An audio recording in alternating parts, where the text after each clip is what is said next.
Hi. So not too long ago at all, I dipped my toe in the cesspool that is the works of a QUAN MILLZ, and against my better judgment, I've already partaken in another. And if I did it, unfortunately, as this goes, if you are familiar with my channel, that means it's your problem as well. So. Friendship, sadomasochism. So today, I'm going to share with you a shorter book, thankfully, than the last one, because that one was like a full-length novel, whereas this one is, but it reads more of like a novella, nowhere near as ambitious as the work we looked at last time, which is Old Thought Next Door, story of a 76-year-old woman who, outside of her unconventional sexual prowess at this age, or appetite, I should say, at this age, she actually has many other quirks about her, one of which is murder. I'll link that video somewhere, or it was probably like 3 videos ago. It wasn't that long ago at all. And for better or worse, again, we are back already, and hopefully we'll not be back again anytime soon. But before we get started, hello, it's Kendall here. New around here, welcome. Not new around here, what is up, home skillet biscuit? I'm wearing a really cool shirt again, so I gotta stand up and show you. It's Megan Thee Stallion, a Sailor Moon. It wasn't really well printed on. I'm sure I got it from TikTok Shop because they know me. They're actually very, very, very accurate in finding things that I want, which is bad. The robots are taking over. But it's very cute. I'm also currently hyperfixating on making homemade salad dressing. I made a balsamic date syrup one this morning. Put it on some salmon and a strawberry feta spinach salad. Oh, good shit. I'm also on a sherbet kick, so I'm currently freezing homemade lychee sherbet. Well, sorbet, not sherbet, sorbet. So if that's done by the time this video is done, that will be happening. And if it's not, I'll post somewhere in here if it was good or not. Okay, that's some random tidbits before we get into this sponsor, because money, bills, lights, whatever, you know the deal. Hello everyone, this is Admiral Kennie, and today's video is sponsored by Parade. Parade makes beautiful, stylish, unique, and size-inclusive intimates that you are sure to enjoy. Their whole business philosophy is really celebrating who you are today, celebrating your body, celebrating your style, and I personally am a big fan of that. And they have models that really run the gamut of size, color, body type, so it's really great to see a few people on there that look like me. Personally, I'm a big fan of their bralettes. The one that I'm wearing right now, yes. Making the boobs boobly. I absolutely love this. It's super comfortable. I could wear it all day. It's like a breathable, maybe cotton, kind of stretchy, but actually surprisingly lifting, which I never expect from a bralette, but they always surprise me with that. I always feel really cute and stylish and sexy whenever I wear something from Parade, especially if it's a set, because it's like, oh, look at me, I coordinated my brain peonies. The colors always pop. The design, sometimes you get something with a little rhinestone, some with a little lace, you know, switch it up. And it's always affordable, even before you hear about the amazing deal that I'm bringing to you today. If you want to check out Parade, you can actually check them out by clicking on the link down below. And if you do it before July 5th, you can get your order 50% off site-wide. Get you some bra and panties, they also got bodysuits that can be real cute. They have swimsuits. Go get you something nice. Big thanks again to Parade for sponsoring today's video. Now let's get on to the debauchery. So I don't recall whether or not this was in the lineup of books that I mentioned that QUAN MILLZ has made last time go round, but it was certainly one that had gotten some traction on the twitter.web.com.net. It was also one of the few QUAN MILLZ books that had an audiobook, and I believe the only book he has that is free on Spotify. So there I was staring at Pastas Eat PWUSSY to articulate the southern drawl, which is a salacious piece of garbage, much like me. It's the story of a woman that's not too bright, but ends up getting wrapped up in the sleazy, secret, adulterous life of a megachurch pastor with a big dick. Now, again, being that this is the second work from QUAN MILLZ I will be delving into, I will say that it's interesting to note that MILLZ seemingly has a few patterns that I've noticed already, only in 2 works. Do I care to venture more into his works to figure out if this is something that is like emblematic of his style? No. But I'm noticing a pattern of old people a severe hatred of fat people, being just randomly, pointlessly racist, and hating black women, particularly all black women, but especially those that are single mothers. It's giving very Kevin Samuel tease. Actually, by the time you see this video, I'm working on a different video about Pearl Davis, the like redhead chick who's a misogynist who for some reason is surprised that the manosphere is not a fan of her, even though she's trying to pander to a bunch of men who hate women. That's neither here nor there. It was so interesting because now that I have more context in like the black manosphere by proxy, because Pearl got her, spoiler, Pearl got a lot of her upbringing, what is the word I'm looking for? Uppance. Platformed by a lot of black manosphere creators. That is what this is giving. Though QUAN MILLZ is very vocally saying that his work is satirical. And again, you could just take it as outrageous and ludicrous jokes that are meant to get some traction because of just how gross they are. But there's also a tinge of like, you hate yourself. And it shows, and particularly your blackness and probably fatness. No offense. Did I say that in the last video? Because that's how he looked. Because I don't remember if I showed him in the last video, but he looked like Mr. Potato Head. So where is all this heat for fat people coming from? So I went to search for a photo of QUAN MILLZ to put in this segment, only to find out that he is apparently now officially retiring from urban fiction. Some people were jokingly telling me that it was because of me. I highly doubt it. But it is kind of funny. And this is his like official, like, I'm retiring. If you want my books, like this bitch got roaches in her crib for 50% off, you can do that. So there's that. I will say though, that this book, compared to the last one we read, does have much more of a direct, linear-ish storyline. So it's a lot easier to follow. He wasn't trying to get too ambitious, overly zealous as he was in the last work we were watching. It's a pretty straightforward hood tale of sex, lies, secrets, all coming to a somewhat ambiguous end. He'd love a twist. With that said, it's not good. Like, it's not well made in any way. Storyline, writing, it's not good. I shudder to think that I am a woman possessed. I do find myself immensely intrigued by QUAN MILLZ and his work. Maybe a second video will free me. But yes, this book, it does feel like something from Tubi though. This book is, you know, much like other works that I've either read entirely or seen clips or readings that people have done. It's gross and absurd. And gross, not in the like silly, like, oh, it's an old woman having sex. Oh, it's an old man having sex. Whatever, old people have sex. My thing is, it just gets really gross. It's just really gross. Ugh. Even upon opening. So the first pages, do I want to read them? Not particularly. The first pages are a woman exclaiming happily while receiving oral sex. This is so clinical. She's saying, you know, yes, passa, slob on that cat. And there's a lot of spelling that is very phonetically interesting in this book, but I guess it's supposed to let you know that some of the people in this have a southern drawl, or a southern-like drawl. They're in Chicago, which isn't that weird because there's a bunch of black people in Michigan that have a bit of a southern drawl. But I digress. He's eating coochie, and he's a pastor, and she asks him to describe the taste of her coochie, which he likens to candied yams with all types of marshmallow, cinnamon, and brown sugar. What's your body wash? I want to know. Or no, I didn't.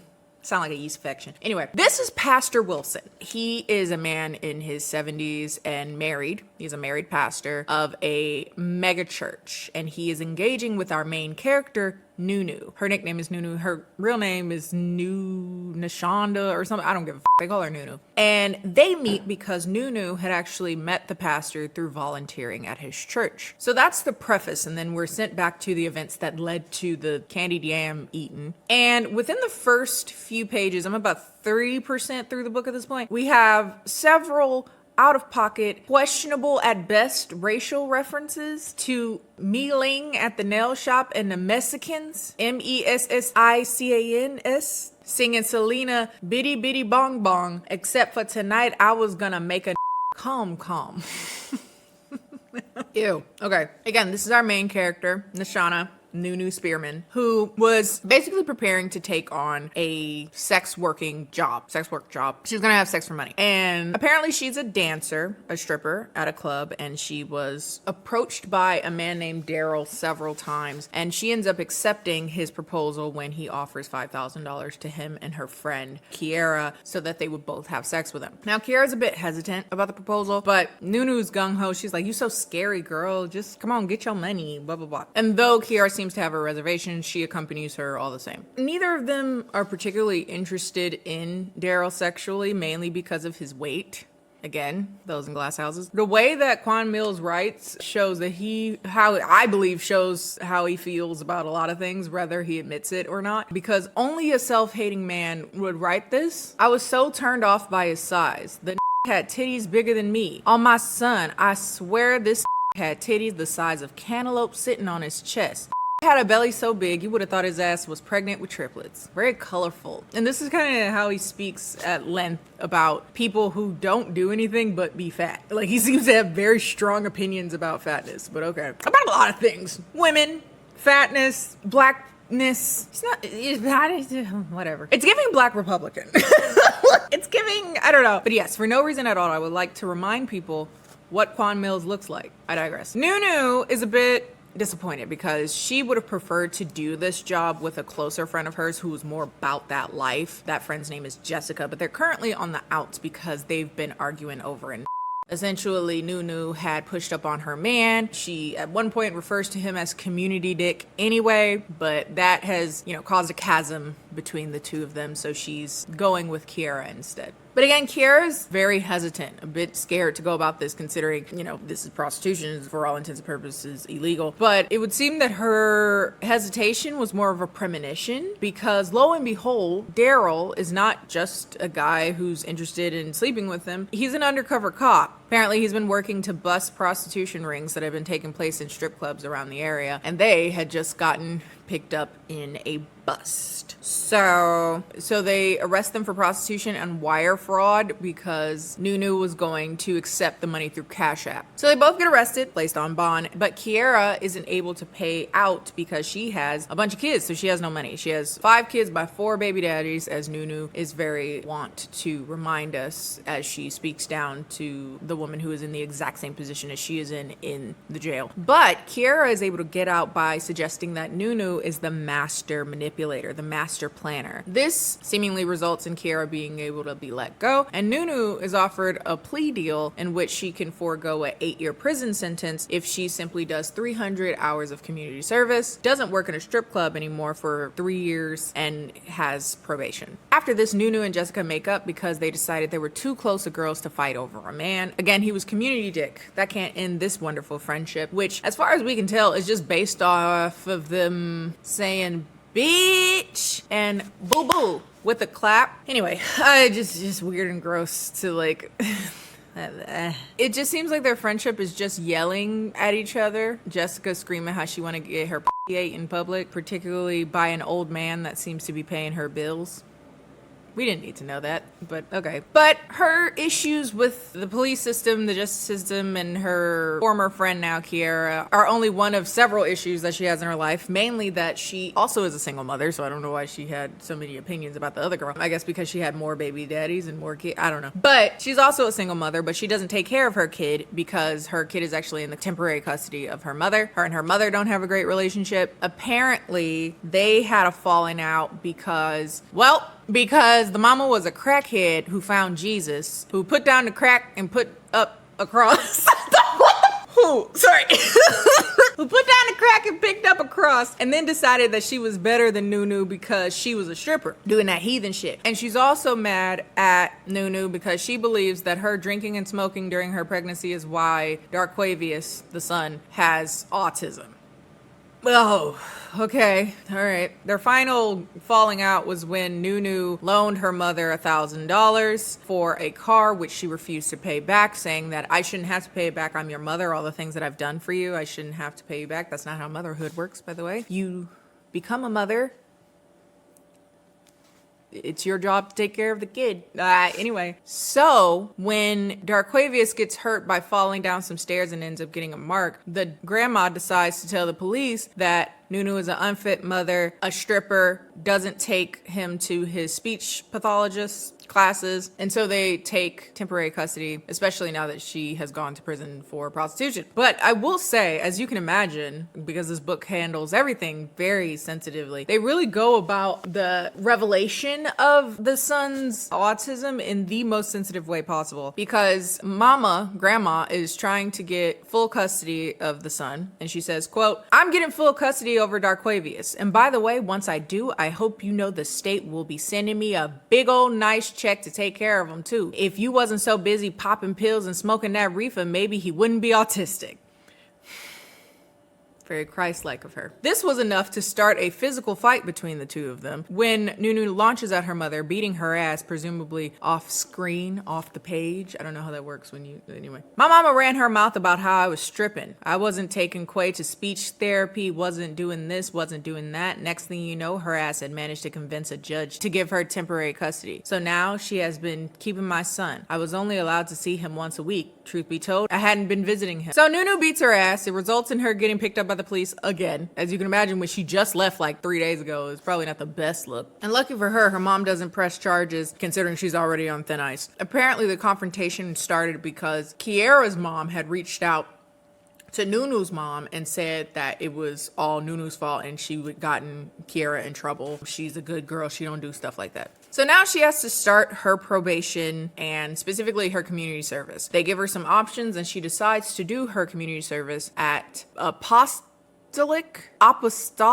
I've never said that word out loud, Apostolic Missionary Baptist Church. The head pastor, Mr. Wilson, was not only the leader of the megachurch, but he was also a former lawyer as well as someone who was running for mayor. Now, though she wanted to one of the other pastors when she first got there, she soon finds out that he's gay. And at that point, I guess she realized that Mr. Wilson, now like 70 something years old, ain't too bad to look at either. But whenever that thought hits her, she pushes the thought away, disgusted at even considering that a man that old is kind of attractive. Mostly the thing that she finds is that he has money, he has power, he has a very expensive watch. Again, he is old as hell. And one of her fears is that he could die in her. But of course, Mr. Wilson has a vibe that's a little skeezy, a little shady. Immediately upon meeting her, he remarks about how she looks like she works out. She has a great body. You should train some of the people here at the church. You look like you whatever. Also, though she's supposed to be there volunteering, for some reason he wants to sneakily get her to work on his campaign instead, and he'll pay her $400 a week off the books. So obviously something's a little here, but she's like, I was gonna have to do it for free, so I might as well get $400 for it, so there you go. Later, she runs into Jessica, who informs her that Kiera's going around telling people that Nunu's original plan was to drug Daryl and rob him, which she is completely disgusted by, because she was like, I was not planning to drug nobody. Ain't nobody was gonna drug Daryl. I was just gonna give him sleeping pills and then we were gonna take off with his credit cards and shit. This is a reoccurring like dramatic irony of Nunu as a character. She's not too bright. And a lot of hubris though, but she's not the brightest bulb in the shed. And sometimes it's funny, like that was kind of funny. But again, I get the sense that QUAN MILLZ doesn't love women, particularly black women. So it leaves a taste in my mouth. I don't know. But Nunu is like, I'm gonna beat her ass when I see her because you're relaying this information that is true, but I don't know those words. So I say it's not. But her and Jessica end up changing the subject when they find out that Pastor Wilson is actually the old man that Jessica has been having sex with to get her bills paid. Nunu is immediately disgusted by this because, again, Pastor Wilson is supposed to be a big pillar of the community. Thought that was the rest of it. She knocked out. My baby, my little fur ball. Though he's supposed to be like a pillar in the community, he's been long married for like 50 years or something. He's this beacon of righteousness. He's not only cheating, he's cheating with this girl who's like a third his age or something, and apparently is really into nasty shit. And I'm like, ew, it's gonna be some more pee shit, isn't it? That was in the last one. Well, Nunu continues to work there for about a month, and she ends up sharing the issues she's having with her mother and the custody for her son with one of the older women that worked in the offices. And she suggests that perhaps she should talk to Pastor Wilson because he has background in law. I guess ignoring that just because he's a lawyer doesn't mean he's like a family lawyer, but okay. There's so many issues with this book, I'm not gonna harbor on. So she goes to Pastor Wilson, again noting little little things about him that she finds attractive. His smell, apparently smells good. Old charm. He has a suaveness to him that Nunu couldn't deny he had, much to her horror. But she ends up talking to him about her case, and he offers to represent her pro bono. Not pro bono, I get quid pro quo, if she were to do something for him. And what's that? Butterflies filled my stomach. I knew what he was about to ask. He looked me up and down as he held his arms by his elbows. His eyes turned into a seductive slanted gaze. Okay. He let out a slight chuckle and uttered, "You already know what I want." So, as most would, she guessed that he was asking for a sexual favor, and she says, "So you want me to suck your dick?" And he's like appalled. He was like, "No. Why would you say that? I'm a man of God after all. Married man of God. Oh, no. I wanted you to work for my campaign full time. What is your problem?" And then he ends up firing her. Though it's not ludicrous to believe that the pastor, who is cheating on his wife right now, would have been maybe insinuating that he wanted to do something with her. Jessica makes fun of her, saying, "You are so dumb. Of course he's not going to outright say, yeah, I'm going to cheat on my wife with you. He's a pastor. He has to appear above board. He has to be careful with his extramarital affairs, and he also has a background in law. He's sneaky. He's smart. Come on." And apparently, Jessica making fun of her ends up breaking up their friendship, and they stop talking. So now, out of options, Nunu decides that extortion is the best way to go about this, because apparently before they broke up their friendship, Jessica had sent over a Snapchat video that she had saved with an external app of Pastor Wilson, oh my god, of Pastor Wilson receiving oral sex from her and then spraying her with a water hose in the face. Again, this is the second book in a row where this has been a pivotal moment. I just think when it comes down to it, QUAN MILLZ has a piss kink. I don't know. I believe in kink shaming. I think kink shaming makes the world go round. It keeps us okay. But at the end of the day, it's not going to stop people getting pissed on. So if you like getting pissed on, keep doing it. But just I'm still gonna think it's weird. We both have the right to do both of those things, okay? I just feel like you should warn bitches because, if you get Wicked Whims mods on Sim, they let you know. You should at least do that. But anyway, if you get on the Wicked Whims mod, if you about to download one of the extreme animations, they let you know. Okay, you should at least tell people if you turning people into human toilets so that they can avoid it if they... Anyway, her job is to now take this video that she has and goes to him and extort him, hopefully for $300,000. It was a random number she just kind of picked up out of her ass thinking oh, it sounds like a big number, so cool. He is like, absolutely not, that's too much money, but I will give you $150,000 and we can negotiate this in a secret place. She's like, yes, I want my extortion plan that is damning in writing. So yes, let's do that. So she's getting ready to do her really poorly thought out extortion plan with written evidence, and before she leaves out, her mother calls randomly wanting to repair their relationship. I don't know, maybe getting her ass beat made her reconsider some things, but they patch up their relationship, they cry, and the mama is like, I'm not gonna take him away from you. But Nunu is like, I mean, my mama ain't wrong. I am a bad mother. Early in the book, she talks about all these things that she just didn't do for her kid, help them in any way, care about them in any way. Yeah, she's not a great mom. But anyway, she goes to meet with Pastor Wilson in a hotel to discuss the deal. And while there, he offers her hood accoutrement, peach crown royal and weed, which as a side note, if you have a Dave & Buster's near you, they have a drink that I had because I went not too long ago. Dave & Buster's, the games and stuff, they're boring as hell, but the food, fire. They have a drink that's a green apple crown royal Moscow mule. It tastes like a Jolly Rancher. It's dangerous. And then I bought all the stuff to make them here. Elish offers her crown royal peach and weed, and he offers her a proposition of $200,000 and allowing him to eat her coochie. Now, she's like, really? That's a lot of money just to eat some coochie. Are you playing? And she also brought a gun with her. Don't play with me, old. You gonna give me $200,000 if I let you eat my...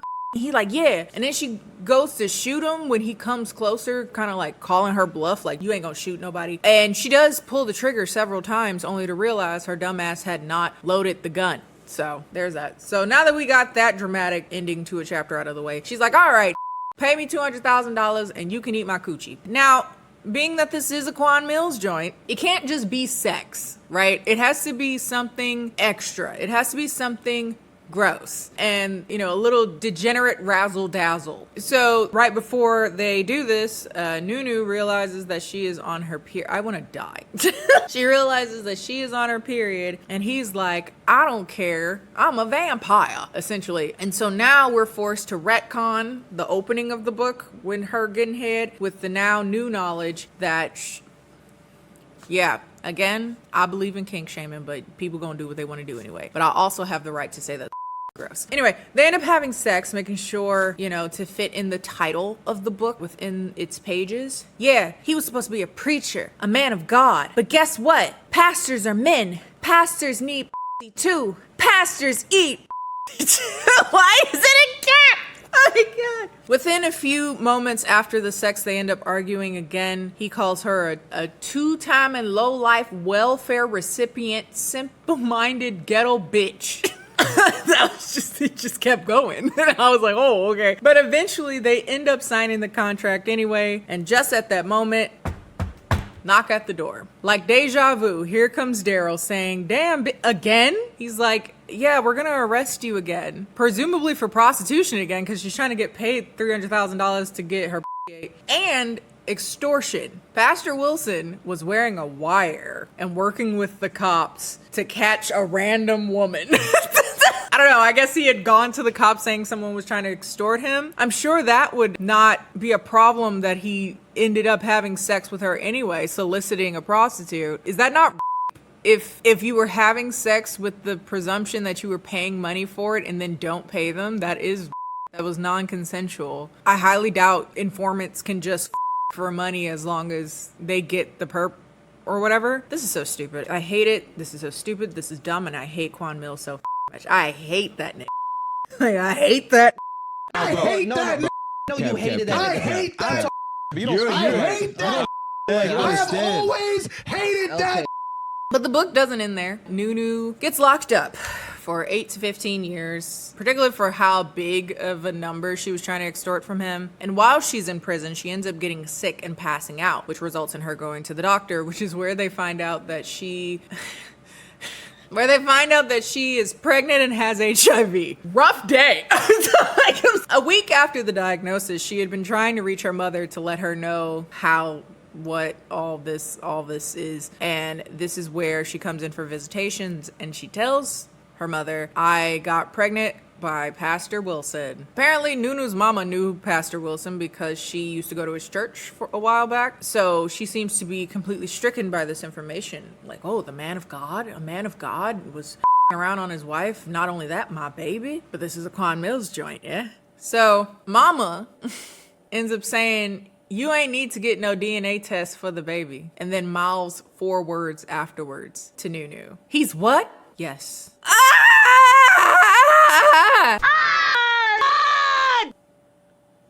And that's the end of the book. The book that, oh my God. Yep, that's how it ends. She's pregnant and was planning on using the baby as leverage to get money from the church, only to find out that she was selling coochie to her father, presumably. We don't know what the 4 words are, but I have guesses. But that's the end of the book. I hated this one. Slightly less than the last one, just because it was shorter. And again, less ambitious than he was in the last one. But no other reason than that. I really hate this man. I'm sick of him, because don't get it. I think each time I read another thing, either a work from him or someone ats me shit from him or tells me other shit that's happening from him, I die a little bit more inside, but also I have a sixth sense of curiosity. I'm gonna I need to do bad Kendall. Don't do this. I don't know. He feels like a black Republican psyop to destroy the black community. And I apologize for what my part is in that, because I have obviously failed us all by making this video, but I will avoid reading things from him for a while. Because again, this was just a lot, and I want peace in my life. So if there's other things that you think I should look into, movies, TV shows, particularly bad ones, because I love trash. I have been watching some good shows though recently. I was watching The Gentleman on Netflix. I need people to watch more of that show so that it stays on, because I would be really bummed if I don't get a season 2, because it's really good. I'm just saying. Yeah, tell me things that I should look into, fun facts. I have a rabbit hole that I'm going down right now, and maybe that video will be up either next week or the week after that. If you like this video, feel free to like it. Follow me on all my social media, Instagram, Twitter, both of which are KennieJD. And I will see you guys next time.